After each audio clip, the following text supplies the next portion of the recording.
O te vivi lava e whata alofa ma whawhelo i atu le mai mo mai le tunu le nei whiawhi ma lo lava ngā lue ma lo fo i le onu sai mai le tau lungo whea mo ngā luenga sai e le nei asunga fua la mtanga fo le nei vāia so le toi tali wai o le tunu i tiu te mo whaiva talo mai ma lo longa sai le whaiunga le vāia so na se mo vai tuna ia maise foi ia o le la vāia so pisi ua tona i atu sa whenga i lo tātou a tunu umarani na whai ngā whilinga la mai o se whao ponga le nei o le tātou NUS News se peona masani e i pō o aso te tasi lunga le tautua le nei allow NUS TV. Telephone, welcome back Samoa to your NUS News for the beginning of this week. And here's some of your highlight stories for tonight. The OEC Commissioner have no intent to file charges against one of the candidates who breached one of the election rules last Sunday. Commissioner Tuiavelolo John Stanley of OEC emotionally showed gratitude to all of OEC employees for their hard-working job this week. And a warrant of election has officially declared and signed by His Highness Tuimaleli Whano Va'ale Toa Sualauvi Le Lua. And that's coming up for tonight. E tala tamua le nei fiafi ua whaamangalo le whionga i le komsino Faiga Palota Stasio Suitau Wā sa whaalavlaveina ngā luenga le ofisio komisio Faiga Palota e le asasana se mawai atunei. Sao te lengo le reporti mai a Alvin Sarasopa. Ua sila fia umale atunu se tasio Suitau Wā sa o atu i le nofoanga i tuana i mato matau mawhai e tau anau le whai tau wina o le ungo Palota whaapitoa i le tu malolo tamo e mai ai o toi lupe o ne semo po mule nuku. E tu saio le tu la fono ya afia so se tangata na te whaalavlaveina ngaluenga le whionga le komisina malona ofisa na whaamani e tu ia whelolo ua soli e toi lupe le tu la fono ina ua o atu mato e tau fi mai e li matamaita i manu le malo. Whatasi ai masui o le ofisa.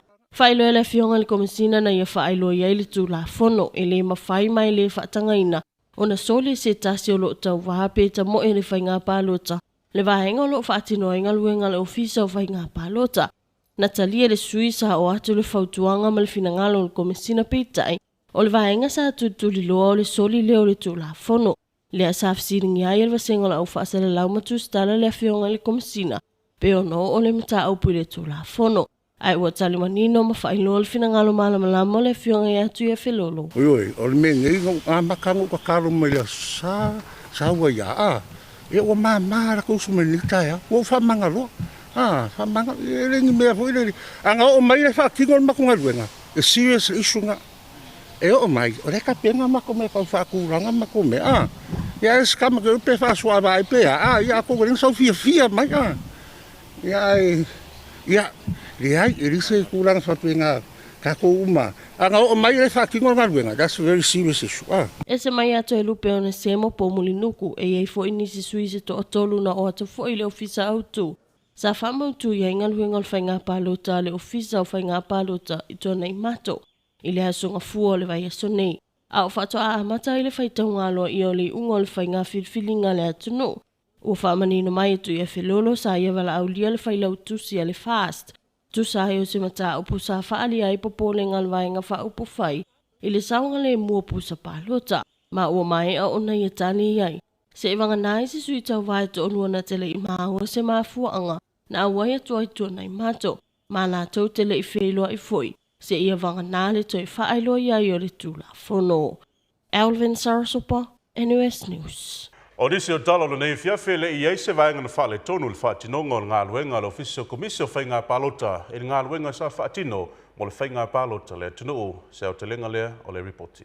E le i whaingo fiel whaatinonga o ngā luenga le ofisio komisio Faiga Palota, mai lava iana tapenanga se ia o lava ina whaatau nuu. Le Faiga whilwhilinga le atunu. Sa mo le mawina le Faiga luenga whaasolo ato o le ofisa o lava i le komisina. Ina ia mauti noe vave ma le lei ato ato la lato pito la au.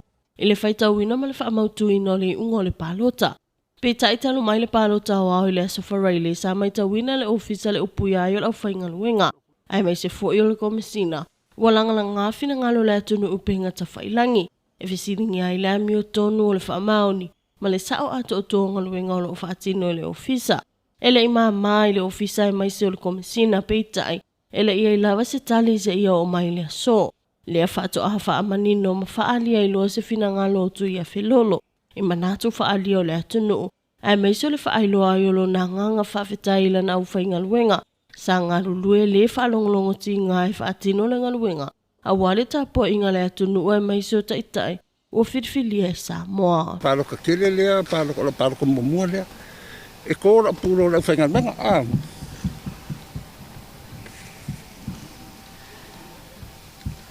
Ia wa inga whakongkom. Tatale. Kōra pūro. I le kere whasea ia mai. E rea sa ma whare kong. Nā uri whakingo ngā koe. Okay. Kau kinga wha, ui lau tiro i lau whainga ruenga, le kumete o lau whainga ruenga, whakinga ngā ruenga, le sma whare tonu. Ua leo toi pose lilo le telo manatu matala ua sara lau solo i le ea, a ngā i le ofiso Faiga Palota, ai ua sau noa tu e whelolo. Whai mai pēge le, wāne fwoi ale le mawhau le whai mai. Ia ongkoi whaia, e le o le mai le sa'ho. Ia whamkalanga fwoi o whainga ruenga lo fisange. Fwoi ai, o le ngā ia. Ia le woma, o mai al kako ngā ruenga via le li. Alvin Sarasopa, NUS News. Male talamulmuli le nei fiafi ua mai a sainia ma whaasalau alo ia. Ia le tusi whaapolo inga o le Faiga Palota le tunu e lana fionga le amamalo le malo. Tui male li whano vale toa swala vi le lua e whaailo alo iai. Suyu sufono o le parlemene talumaile mai o le Faiga Filfilinga le tunu. Seu te lengo le reporti mai a Alvin Sarasopa. E peana sila fiasa whailo el komisino Faiga Palota, tu e whelolo John Stanley le asofaraile wa mawai atu. Le toi whaafo i atua i o le polo inga lana fionga le au mamalo le malo. I le unga ua iai le toi whaitaunga lo i o le Palota le atunu. Sa whaataunu o malo i a mai e lo le tuina mai ma whaasala alo i ai. O le tusi whaapolo inga o le Faiga Palota, ua mai a o na saini alo i ai lana fionga, tui maleli i whano wa le toa sualau vi le lua. O le nei tusi o whaamauni alo i ai sui e to 50 sa tau vai le Faiga Palota le atunu. E avea masui usufono o le palemene o le malo tutu atasio Samoa. E tusai ma le vaenga valu sufulu wha pui lua o le tula fono o Faiga Palota lua a fese fulu iwa. E pe ona sila fia 50 tasi na fua o le palemene e tau vai sui mai tu malo ese 50 tasi o le atunu. I le Faiga Palota o le tau sanga lava le nei. E iwa sfur fitu a fese lau se fultasi tangata uanga wa ai tatau ona Palota moi tu malo umai 5 se fultasi. Pe tai sa le Palota ina le isi tu malo tasi le e ai fale ata lua. E toa se lau valo sfur fitu sui tau vasa tau va moi tu malo e 5 se fulu. E toa fitu fultasi sui tau va mai sa la fai. Sa tau va mai tu malo mana fua e 2 se fulu. Masui e toa se lau se fulu ono sa tamo mo e atu mono fua e tolu se fulu i upolu nei. O nei sui tau wā uma e to se lau ono sfultasi sui tau wā o alii, ma sui tau wā tamaita e to lua se fulu ono, e tu sa i o wha maumaunga le OEC. Ila mai ai o le whaitau ngalo i e na o le valu sfulu i wā fe valu se lau tolu sfultasi Palota sa wha o ngaina, ma sui tau wā e to 5 sfultasi ua aloa i a nei, e pe o nei ai le polo i ngala na fionga i le ao mamalu o le malo, ua wha maunia e a vea ma sui usufono o le palemene o le malo tutu atasio Samoa.